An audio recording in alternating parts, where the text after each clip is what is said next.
Fala, fiel, sou o Deco, bora para mais um pós-jogo de Corinthians 1, Palmeiras 0, pelas oitavas de final da Copa do Brasil, resultado importantíssimo, gigante do Corinthians, levar vantagem agora para o Allianz Parque. Sair com um empate seria como sair com uma derrota hoje, pelo que se propôs o jogo, pelo que se mostrou desde o início, pelo pênalti perdido, pelas oportunidades que o Corinthians criou ao longo do jogo, pelo volume que teve em alguns momentos. Tudo bem que o Palmeiras também, em muitos momentos, esteve acima do Corinthians, esteve melhor no jogo, mas assim, em todo momento deu pra ver que dava pra vencer, e que bom que a vitória veio com o gol desse cara aqui que tá voltando a ser um cara decisivo, né? Que se ano passado fez tantos gols importantes na reta final pra gente se manter, se foi importante com assistências também no Campeonato Paulista, agora contra o Botafogo, agora contra o Palmeiras, 2 jogos seguidos do Memphis fazendo gol, sendo importante. Que bom, é exatamente nesse momento da temporada que a gente mais precisa dele, em jogos grandes, como foi o caso contra o Palmeiras agora. Primeiro gol dele em um clássico pelo Corinthians, importantíssimo, que bom que veio justamente nesse momento e contra a porcada, que é sempre melhor. Mas um resultado muito marcante também, justamente pelo que se propôs o jogo, cara. Um pênalti perdido, bola tirada em cima da linha do André Ramalho, gol do Memphis já na reta final do jogo, aí o gol impedido dos caras, que o VAR foi lá e anulou, milimétrico mesmo. Eu acho sim que estava impedido, mas independente, foi anulado, que bom que foi. E o Corinthians leva essa vantagem agora para a semana que vem para o Allianz Parque. E a vantagem é importantíssima também porque, cara, uma eliminação agora do Palmeiras na Copa do Brasil, uma passagem do Corinthians para as quartas de final, é uma virada de chave da temporada. A gente viu o que estava acontecendo com o Corinthians aí nos últimos jogos. A gente viu como estava o ânimo, como a falta de postura. O clássico contra o São Paulo é um reflexo perfeito daquele momento que o Corinthians vinha vivendo, depois agora dessa volta do Mundial de Clubes. Estava horrível, futebol horroroso. Mesmo a vitória contra o Ceará não apaga que praticamente todos os jogos, até a derrota contra o São Paulo, eram horríveis. E depois disso o Corinthians começa a demonstrar mais postura, mais atitude, mais coragem de campo, mais comprometimento com a camisa, e os resultados vão vindo. Empate dentro de casa com o Cruzeiro, líder do campeonato no momento, que o Corinthians vindo uma sequência muito ruim de desempenho principalmente. O empate agora com o Botafogo, com o time reserva inteiro no primeiro tempo, o segundo tempo muito melhor que os caras, merecendo a vitória inclusive. E hoje uma vitória sobre o Palmeiras importantíssima, que pode sim engatilhar uma classificação para a semana que vem. Tomara que isso aconteça de fato. Mas vamos falar do jogo. O Dorival hoje teve pela primeira vez o trio como titular. Garro, Memphis e Yuri com o Dorival ainda não tinham jogado juntos como titular. A primeira oportunidade seria agora contra o Botafogo, mas o Garro infelizmente estava suspenso. E se quiser até contar o quarteto, primeira vez também que jogam o trio junto com o Carrilho. De fato, cara, hoje jogou um time muito parecido com o time campeão paulista. A gente teve a mudança do time que jogou a final, por exemplo, o jogo de volta, né? Já que a ida o Romero jogou no lugar do Garro. Mas do jogo de volta para o jogo de hoje, a gente teve a mudança do Félix Torres pelo André Ramalho. Na minha visão, um acerto absurdo, até pelo momento dos dois jogadores. O Félix Torres, na minha opinião, não pode mais entrar em campo pelo Corinthians. E o André vem vindo de uma boa sequência de jogos e hoje foi decisivo, jogou muita bola mais uma vez. E o Bidu no lugar do Henrique, que por fase também faz todo sentido. A fase do Bidu muito melhor que do lateral argentino, que foi tão bem na reta final do Campeonato Paulista. Mas uma coisa que também me chamou a atenção é que a zaga do Corinthians foi um problema a temporada inteira, né? A gente sofreu tanto, mas a gente vem de 2 jogos com essa zaga jogando e jogando muito bem, com jogadores que fazem parte desse sistema defensivo saindo como melhores em campo. A gente jogou contra o Cruzeiro e contra o Palmeiras agora, com Hugo, Mateuzinho, André Ramalho, Gustavo Henrique, Bidu e o Ranielli na cabeça de área.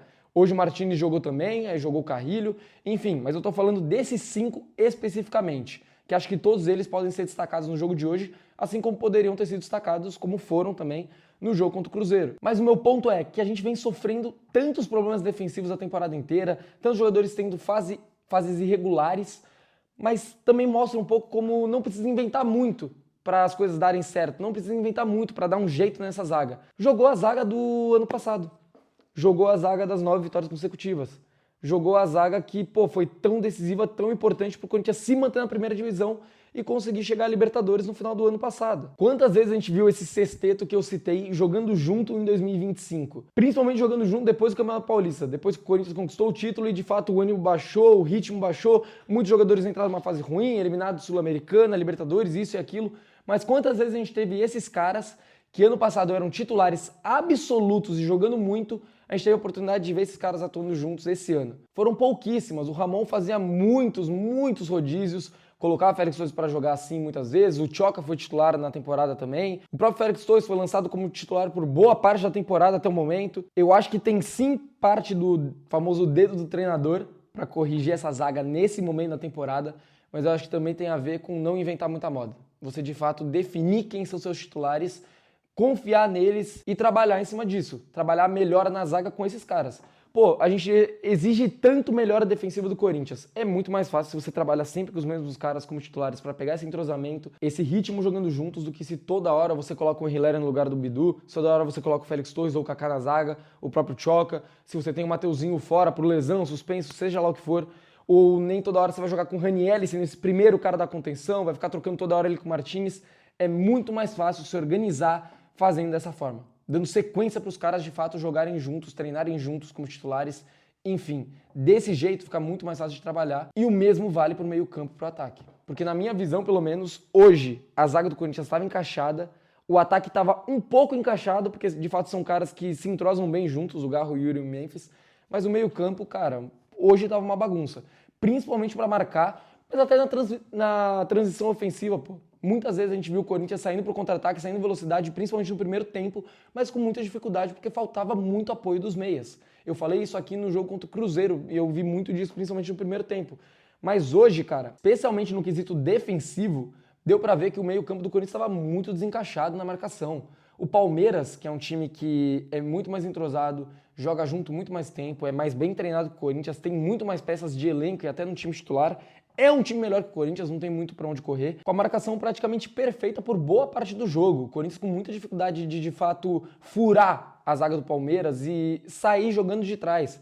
Quantas vezes a gente não viu o Corinthians tentando sair jogando e esbarrando na zaga do Palmeiras, dando bola de graça no campo de defesa, ou tendo que tocar a bola, aí quando ia ver o Vitor Roque já estava muito em cima, a marcação encaixada em todos os zagueiros e tinha que dar o bicão lá pra frente para os caras brigarem. É uma comparação cruel, mas que precisa existir. O meio campo do Corinthians, em comparação com o do Palmeiras, não conseguia marcar nada. Dava muito mais facilidade e tranquilidade para os caras saírem de trás jogando até o campo de ataque, ou para sair no contra-ataque, seja em construção ou não, para chegar próximo da área do Corinthians e criar oportunidades, ou pelo menos encurralar o time lá na frente. Alguma coisa precisa ser feita nesse sentido, porque se marcar desse jeito que marcou hoje, os 90 minutos no Allianz Parque, a chance de a gente sair com a vitória, com a classificação, é muito menor. Obviamente, eu acho que lá, principalmente com o resultado conquistado, por jogar fora de casa, vai jogar de maneira muito mais defensiva, muito mais compacta, mas mesmo em jogos dentro de casa, o Corinthians precisa sair mais. Precisa se ajeitar mais. Precisa se ajeitar mais como time. Em muitos momentos parece que não tem um time, que não é um conjunto. Que existe uma zaga, um meio e um ataque. Não é uma coisa só. Algo que me incomodou. Como o meio-campo do Corinthians vem se portando em formas táticas, até se for para falar, porque até de desempenho, acho que o Ranieri pode ser destacado, o Martins não fez uma partida ruim, na minha visão, o Carrilho tá assim abaixo, mas eu acho que taticamente está me incomodando muito mais do que individualmente, por exemplo. Acho que de tática, que essa parte mais chata, era isso que eu queria falar. Podemos falar do jogo agora. Jogo complicado, o Corinthians começa um pouco mais recuado, o Palmeiras tomando um pouco mais as ações do jogo, principalmente naqueles primeiros 10 minutos, mas aí o Corinthians começa a se lançar um pouco mais, a ter um pouco mais de facilidade para ocupar o campo de ataque do Palmeiras, criar algumas oportunidades. E de fato a primeira grande chance que o Corinthians cria é o pênalti em cima do Memphis, que é indiscutível. O Gustavo Gomes chega por cima, chega atrasado, solada. Vi depois na transmissão que até rasga a meia do Memphis. Mas enfim, Yuri na bola, cobrança, desperdiça. Até acho que ele cobrou bem, mas o Everton vai muito bem na jogada. E depois disso deu para ver que o time ficou um pouco baqueado, a própria torcida deu uma murchada no clima. Mas não muito tempo depois o Corinthians volta a criar, volta a ocupar o campo de ataque, criar oportunidades. Mateuzinho tem um bom chute de fora da área, o Corinthians começa a fazer alguns cruzamentos, ganhar escanteios, ser perigoso na partida, até que na reta final o Palmeiras volta pro jogo, volta a encurralar o Corinthians, que é nesse momento que acho que fica mais claro esse desencaixe na marcação, e começa a empilhar oportunidades. A primeira é aquela que o André Ramalho de fato tira em cima da linha, o Gustavo Henrique faz o primeiro bloqueio, na sequência acho que é o Giai que finaliza e ele tira de maneira perfeita, mas depois disso também tem uma outra boa oportunidade que joga uma bola no fundo, nas costas do Mateuzinho, um cruzamento perigoso. Enfim, o Palmeiras termina o primeiro tempo melhor que o Corinthians, mais em cima. E na volta para o segundo tempo, um cenário parecido. O Palmeiras um pouco mais confortável no jogo e o Corinthians no segundo tempo muito difícil de acompanhar, porque não conseguia criar. Muitas vezes a bola conseguia chegar no Garro, por exemplo, no próprio Memphis, no campo de ataque, e tentava as espetadas pro Yuri lá na frente, mas o passe não entrava. Até o lance do gol, o Corinthians não conseguia criar no segundo tempo, não conseguiria se aproximar da área do Palmeiras se não fosse em qualquer lance de bola parada, fosse um escanteio, uma falta lateral, mas o Corinthians com muita dificuldade de criação, mas conseguindo pelo menos amarrar um pouco mais o jogo sem conseguir deixar o Palmeiras finalizar tanto assim ao gol do Hugo. O jogo de fato estava muito equilibrado, muito aquela cara de clássico 0 a 0 com os dois times criando, mas com muita dificuldade de fato ter aquela chance muito clara. Até que o Yuri sofre uma falta no campo de ataque, o Garro quer cobrar rápido, tem jogador na frente, ele consegue cobrar rápido pro Mateuzinho, que descola um cruzamento perfeito, magistral, para o Memphis Depay decidir pela primeira vez um clássico com a camisa do Corinthians. Uma cabeçada perfeita também, que ele pula um pouco antes, parece que ele vai perder o tempo da jogada, mas ele assim consegue cabecear, colocar indefensável para o Everton e sai que nem um maluco na comemoração. O Mateuzinho também, o estádio vai abaixo. O ruim é que 2 minutos depois a gente sofre um baita de um susto. A zaga do Corinthians na jogada. É uma jogada em 2 toques, né? Então, depois do primeiro toque, o lado esquerdo, inteiro da zaga do Corinthians sai para fazer a pressão. O Gustavo Gomes consegue a primeira escorada no lado direito agora da zaga do Corinthians pro meio da área. O Maurício pega sozinho, finaliza muito bem, faz o gol. Mas que bom que por um milagre milimétrico o Gustavo Gomes estava, sim, na minha opinião, impedido e foi anulado. Mas o ruim também é que depois disso o Corinthians volta pro jogo, volta bem, e eu vou explicar por que é ruim. Porque todos os lances depois disso são do Corinthians. Todas as chances criadas até o fim do jogo são do Corinthians. Então a gente sai com aquele sentimento de que porra, dava pra ter matado o confronto, dava pra ter saído com um placar mais elástico pro Allianz Parque agora na semana que vem, dava de fato pra ter feito pelo menos mais um golzinho, porque o Palmeiras se desconcertou no jogo depois da anulação do gol deles, principalmente. O Corinthians empilha oportunidades, o Martínez chuta de fora da área, o Yuri chuta de fora da área, o Garro perde uma chance que ele coloca a bola lá em cima, finaliza muito mal. O Corinthians manda no jogo ali naquela reta final e a gente sai com aquele gostinho de que porra, dava pra ter matado o confronto já. E esses jogos, esses confrontos grandes, são muito decididos em detalhes. São detalhes que não dá pra deixar pelo caminho, porque o futebol pune e essas grandes chances que o Corinthians foi criando podem fazer falta lá na frente. Tomara que não façam, tomara que de fato o gol do Memphis já seja o suficiente pra gente se classificar, mas caso não ocorra, vai ficar matutando o pênalti perdido, vai ficar matutando esse grande momento que o Corinthians teve ali na reta final do jogo em Itaquera, que poderia ter matado o confronto, mas tomara que não faça falta e semana que vem a gente possa vir aqui para comemorar a classificação. Então bora falar individualmente de cada um, bora para as notas. Hugo não foi muito exigido, não teve que fazer nenhuma grande defesa, teve que fazer alguma sim. Teve bola desviada pelo alto que poderia ter encoberto ele, teve chute firme no meio do gol, mas que ele precisou encaixar. Mas fora isso, a principal defesa do jogo foi do André Ramalho, o Hugo não foi tão exigido assim. Com o pé, incomodou em um momento só no primeiro tempo, quando ele tenta uma invertida pro Bidu e acaba colocando a bola para fora, mas de resto o Hugo foi seguro e foi peitar os caras quando eles foram comemorar o gol deles na frente da Gaviões. Deixar o Hugo com nota 7. 7,5, foda-se, ganhamos dos caras, hoje todo mundo vai ter nota alta. Mateuzinho. Cara, o Mateuzinho já vinha fazendo um grande jogo, sendo bem seguro pelo lado direito. Na reta final do primeiro tempo, ele vai mal, ele é entortado em uma ou duas jogadas lá pelo tal do Sousa, recebe bola nas costas, mas no resto do jogo eu acho que ele foi bem, foi firme, foi seguro, participou do ataque em alguns momentos e ele descola um cruzamento pornográfico pro Memphis conseguir a vitória pro Corinthians. Cara, vai ficar com nota muito alta o Mateuzinho porque foi muito decisivo pro resultado, nota 8,5. André Ramalho, um dos melhores em campo mais uma vez. Já tinha falado isso no jogo contra o Cruzeiro, onde deixei ele e o Garro como melhores em campo. E hoje, mais uma vez, o André Ramalho fez uma partidaça. Dá pra destacar o que de errado do André Ramalho? Que ele tomou um cartão amarelo, mas nesse caso dá pra colocar mais a conta do Memphis do que dele, que o Memphis se enrola com a bola com 11 minutos de jogo e o André Ramalho é obrigado a fazer uma falta no meio campo para parar o Vitor Roque. Então até entra como ponto positivo para ele esse cartão que ele tomou, porque foi uma decisão acertada, tinha que fazer aquela falta. E o resto do jogo ele vai muito bem, vai muito firme, tem desarmes importantíssimos, até algumas faltas para picotar as jogadas do Palmeiras. E essa tirada em cima da linha que naquele momento foi extremamente decisiva e importantíssima para a gente conseguir sair com a vitória hoje. Nota 9,5 para o André Ramalho, partida praticamente perfeita. Gustavo Henrique. Mais uma boa partida do Gustavo também ao lado do André Ramalho, que para mim os dois hoje são titulares incontestáveis, principalmente considerando a competição deles, Kaká, Tchoca e Félix Torres. Mas um pouco abaixo do André Ramalho, não foi tão decisivo assim, apesar de ter feito parte daquela jogada também. Deixar o Gustavo Henrique com nota 8. Bidu, muito bem, muito firme, participando do ataque, na saída de bola praticamente o mais inteligente ali do sistema defensivo para conseguir sair jogando com firmeza, com inteligência. participando do ataque praticamente em todos os momentos. Partidaça do Bidu, ressalto mais uma vez, titular do Corinthians, não existe hoje comparação entre ele e o Anrileri. Bidu nota 8, um pouco abaixo do Mateuzinho, só porque o Mateuzinho foi decisivo para o resultado. Ranieri, jogaço, pode ser eleito o melhor em campo também por muita gente aí, se for o caso. Cara, perfeito na marcação, em todo canto do campo. Tomou um cartão amarelo que ficou complicado para mim do ângulo que eu tava vendo o jogo para entender se de fato foi justo. Mas de fato, o que ele desarmou, o que ele protegeu a zaga do Corinthians em muitos momentos, em contra-ataque, para bloquear a bola, para roubar a bola principalmente. Porque hoje, se a gente fala de alguém que rouba a bola no time do Corinthians, é praticamente só o Ranieri. Naquele meio campo, o Carrilho tem um pouco de dificuldade nesse quesito. O Martínez também não é mais o mesmo mordedor que ele já foi em outros momentos. Hoje o Ranieri é o cara que rouba a bola e participou muito bem do ataque hoje. Pisou no ataque, passou em velocidade, conseguiu sair jogando. Puxadas de contra-ataque foi ele que fez também em muitos momentos.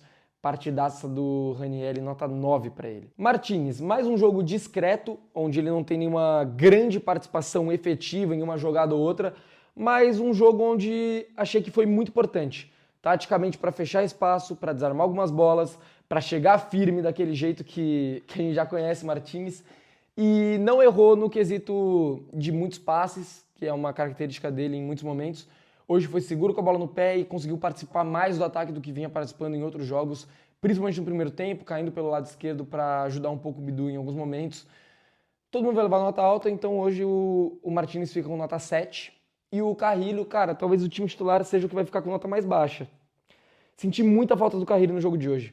Participando do ataque pelo meio também em alguns momentos, muito isolado naquela ponta. Se o jogo tá inteiro do lado esquerdo, o Carrilho tá quase sempre grudado na linha lateral do lado direito. Tem que cair um pouco mais pelo meio, chamar um pouco mais o jogo. O Carrilho é importantíssimo para a construção do Corinthians, para a gente sair de trás com um pouco mais de qualidade, e ele se escondeu do jogo em alguns momentos, na minha opinião. Muito preso naquela maldita linha lateral do lado direito. Não sei se é orientação do Dorival, não sei se é coisa do próprio Carrilho, mas hoje fiquei um pouco incomodado com a falta de participação dele e muitos erros defensivos também no segundo tempo. Tendo que chegar um pouco mais junto e também tendo que melhorar essa saída de bola do Corinthians. 5,5 pro Carrilho, vai, porque hoje de fato me incomodou.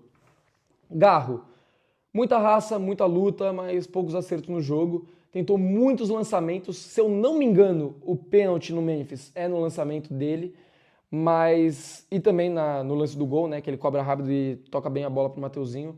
Mas faltou ele decidir um pouco mais algumas jogadas, decidir mais rápido, acertar alguns passes incisivos que poderiam ter feito a diferença no jogo de hoje. Mas acho que longe de uma partida ruim do Rodrigo Garro, nota 7 para ele. Memphis Depay, o cara que decidiu o jogo e o cara que mais uma vez calou a boca de todo mundo porque ele vinha fazer uma partida ruim. Mais uma partida muito ruim no Memphis até o lance do gol. Assim como foi contra o Botafogo, assim como foi hoje, o Memphis vinha fazendo um jogo ruim, errando demais, prendendo a bola, atrasando alguns ataques do Corinthians, em momentos onde era para ele pifar, decidir rápido, se ia finalizar, se ia tocar a bola, ele vinha jogando nada, vinha errando tudo, muito mal. Mas o cara decidiu o clássico, pô. Com um golaço de cabeça, muito importante. E depois disso ele cresce no jogo. Deu pra ver que ele pegou confiança, que ele entendeu o momento da partida que ele estava vivendo e ele cria uma boa jogada pro Garro finalizar pra fora. Ele começa a chamar mais o jogo, ele começa a segurar a bola com tranquilidade, com inteligência, a soltar a bola. A reta final do jogo salvou o Memphis logo depois do gol, porque depois disso ele começa a jogar muita bola. O Maninho chegou pra mim na arena logo nos acréscimos praticamente, falou: hoje é 9,5 pro Memphis, hein? Não acho que é pra tanto, porque apesar dele ter decidido a boa, o quê? Sei lá, 75 minutos do jogo, o Memphis jogou nada, absolutamente nada, e merecia ser substituído em algum momento do jogo. Mas o cara é decisivo, né? Fez o gol do jogo, vou deixar o Memphis com nota 9, porque, porra, hoje todo mundo tem que levar nota alta mesmo. Com exceção, acho que o Carrilho e o Yuri, mano. O Yuri hoje, ele foi mal em 3 lances, na minha opinião. O lance do pênalti fala por si só. No primeiro tempo tem uma boa jogada pelo lado esquerdo do Corinthians, se não me engano é o Bidu que cruza pro meio da área. O Yuri, ao invés de finalizar de primeira, de esquerda, ele tenta ajeitar, não achou que o zagueiro do Palmeiras ia acompanhar, ele acaba perdendo a jogada, finaliza em cima da marcação, a bola sai. E no segundo tempo ele está escondido. O Yuri Alberto praticamente não participou do jogo no segundo tempo, muito difícil de ver ele em campo. Ele sofre a falta do lance do gol E ele tem esse outro lance que ele recebe a bola e tá, se não me engano, um 3 contra 3, 4 contra 3 ali na zaga do Palmeiras, que dá para ter criado alguma chance de fato, muito perigo. Eu acho que o Yuri ele se emociona um pouco no lance e acaba finalizando em cima da marcação e perde uma boa jogada, mais uma que poderia ter matado o confronto. É fato que o ataque do Corinthians funciona muito melhor que o Yuri, que ele é titular incontestável, que ele é um baita de um jogador, é um dos melhores jogadores do Corinthians ainda, mas hoje foi uma partida abaixo. Vou deixar ele com nota 6, não vou deixar ele tão abaixo como o Carrilho, mas acho que pode ser marcado como um dos piores titulares do Corinthians no jogo de hoje. Bora pro banco de reservas, primeiro que entra o Bidon. Entra um pouco desligado, entra mal, mas também é mais um, que depois do gol do Corinthians cresce demais. Começa a desarmar muito, fecha muito bem o lado direito junto com o Mateuzinho. Importantíssimo ali naquela reta final, até para ganhar um lateral perto do quarto árbitro, que foi quem flagrou que a bola tinha tocado no Piquerez. Nota 7 pro Bidon, que de fato entrou e entrou bem. Foi importante ali nos últimos minutos. Aí depois disso entra o Charles e o Anrileri. Vou deixar os dois com a mesma nota, 6,5, porque entraram bem ali na reta final, fazendo desarme, sendo importante, segurando a bola, tendo bom passe ali para manter a bola na posse do Corinthians. Então, 6,5 para os dois. E Dorival, cara, ele fez correto com a escalação, fez exatamente o que tinha que fazer. Acho que poderia ter substituído antes, porque o Corinthians estava com muita dificuldade e eu acho que até que as substituições passam pelo bom momento do Corinthians no segundo tempo, oxigenou o time, não só a confiança, mas também a mudança de peças tem que acontecer no jogo de futebol, cara. E principalmente num time como o do Corinthians, que estava muito apático em alguns momentos, sem conseguir sair de trás, você precisa de um fator novo, alguma coisa. E as substituições fizeram isso na reta final. Poderia ter feito elas antes, mas o Corinthians vence, convence em termos de postura, em rendimento até no segundo tempo, depois do gol. Primeiro tempo bem equilibrado, teve pênalti. É um resultado imenso num jogo importantíssimo que com certeza marca a temporada se a gente conseguir a classificação. Nota 8,5 para o Dorival Júnior hoje, pelo que o Corinthians apresentou dentro de campo e pelo resultado extremamente merecido, na minha opinião, do Corinthians. Então é isso, rapaziada. Feliz demais com o resultado. Agora vamos voltar, virar a chave agora pro Brasileirão. Na minha opinião, fazer a mesma coisa que fez contra o Botafogo. Time reserva, concentrado para a Copa do Brasil, que de fato é o jogo que vai marcar a temporada, que pode ser determinante para a gente ficar a 6 jogos de um título de Copa do Brasil. Então é isso, domingo tamo aí, a gente vira a chave, fala de Corinthians e Fortaleza, para depois voltar com Palmeiras e Corinthians pela Copa do Brasil. Se você gostou, deixa seu like, se inscreve no canal, deixa seu comentário do jogo aí embaixo. Tamo junto, é Corinthians.